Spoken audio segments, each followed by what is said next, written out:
Los hombres tenemos nuestro propio ranking, podríamos llamarlo así, donde catalogamos y decimos, bueno, para mí un gran profeta fue Elías, Eliseo, Jeremías, Isaías, etcétera, etcétera.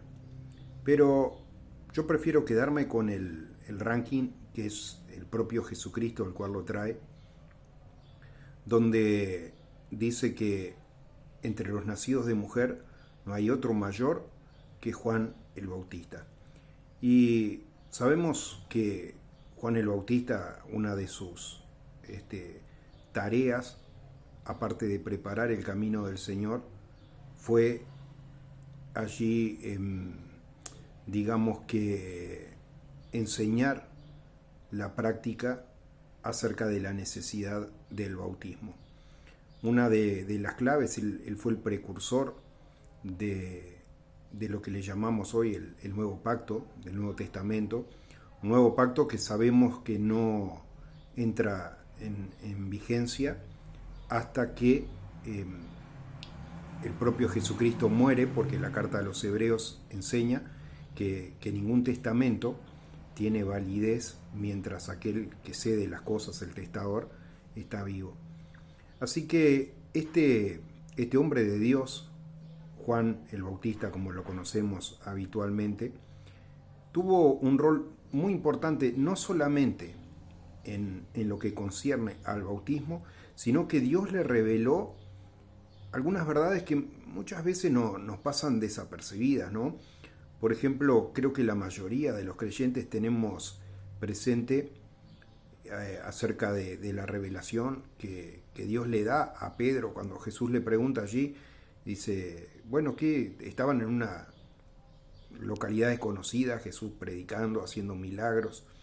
Entonces Jesús le pregunta, dice, ¿quiénes dicen los hombres que soy yo? Y allí cada uno tenía su hipótesis, uno Elías, otro alguno de los profetas de la antigüedad que se ha revelado. Y entonces Jesús le pregunta, dice, ahora yo les pregunto a ustedes, ¿quién piensan que soy yo? Y Pedro tiene esa revelación maravillosa, dice, tú eres el Cristo, el Hijo del Dios viviente. Porque a Jesús en cuanto a la carne, sí lo conocían todos las personas de Israel, donde él venía y se presentaba, era como si dijéramos, conoces a Juancito el panadero, a Pepito el peluquero, gente local, contemporánea a nosotros, es decir, que vive en nuestros propios días, así que nadie que vivió en la época de Jesús negaba la existencia de Jesús.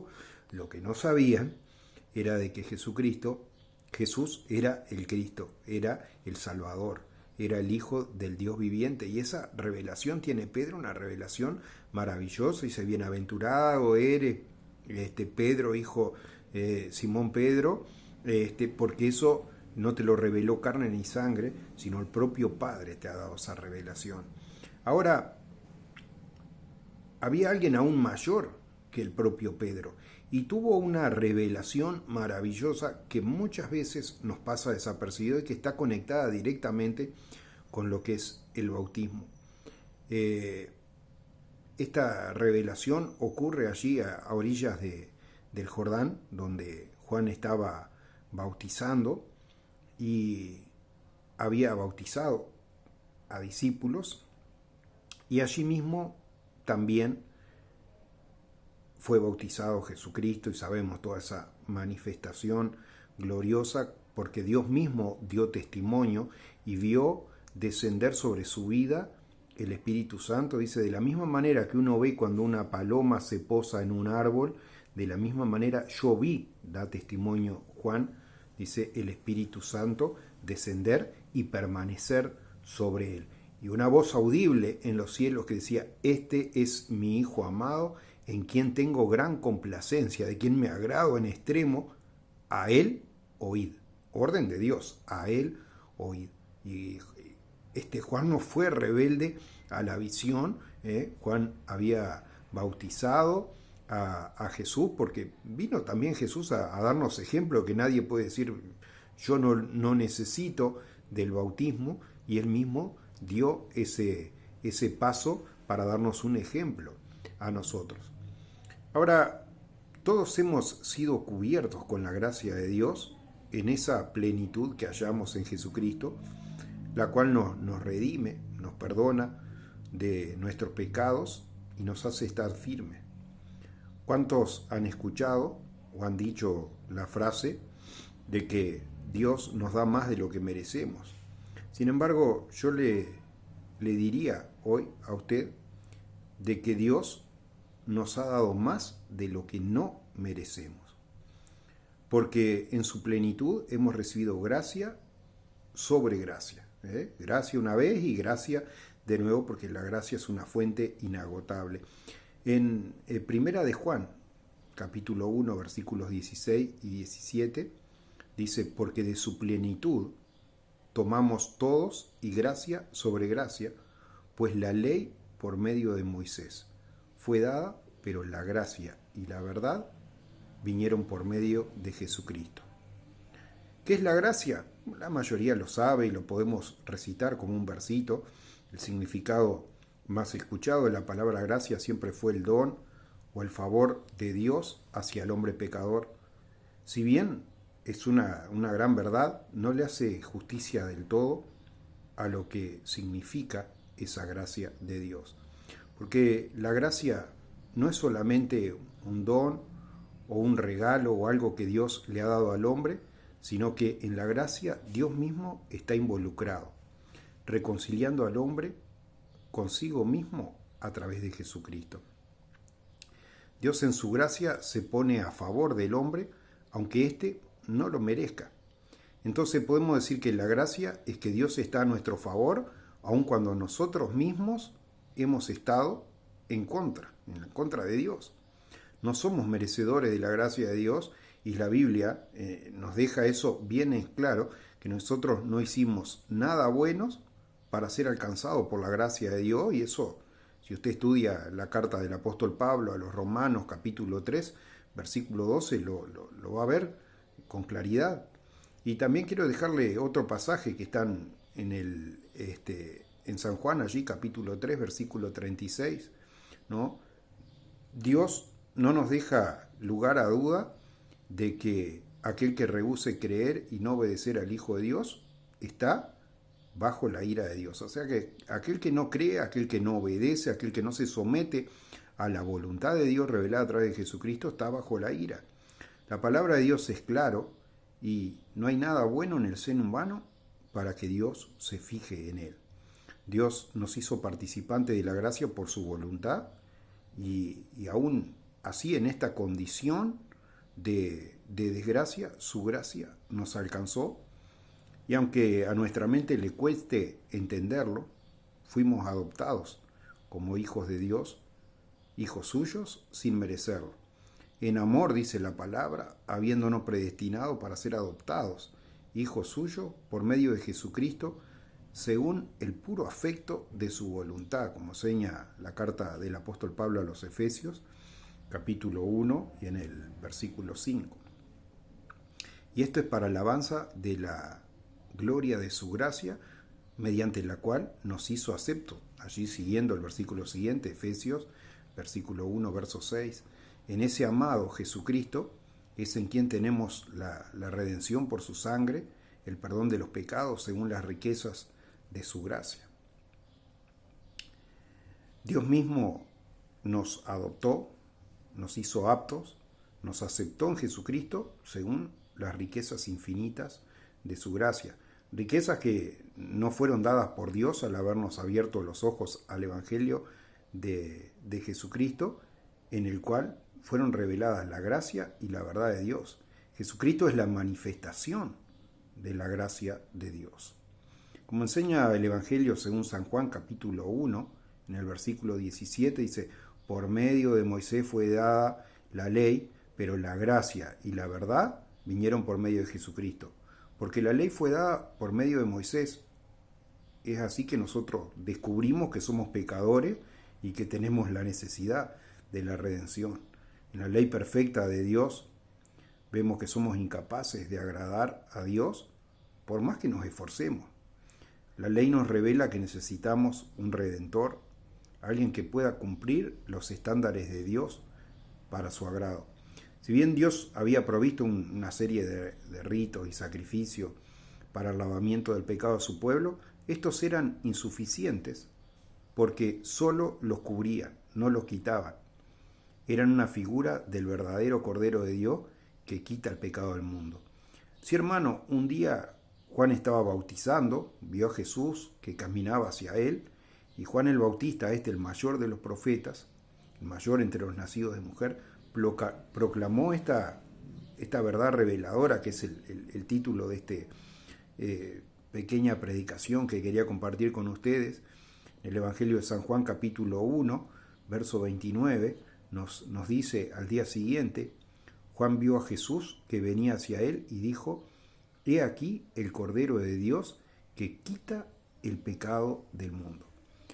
Y atiéndame bien, porque por primera vez se revela la eficiencia total, no solo para cubrir, como era el rito del Antiguo Testamento, dice, allí cubría pecado, sino que dice que cubrir es tapar, ¿no? Es decir, bueno, tapamos, pero las cosas no desaparecen, sino que ahora a través de Jesucristo es posible quitar el pecado del mundo. El Cordero de Dios, he aquí el Cordero de Dios que quita el pecado del mundo. Con todo ese sistema de sacrificio en el antiguo pacto, había aún algo que hacía falta, era necesario un redentor.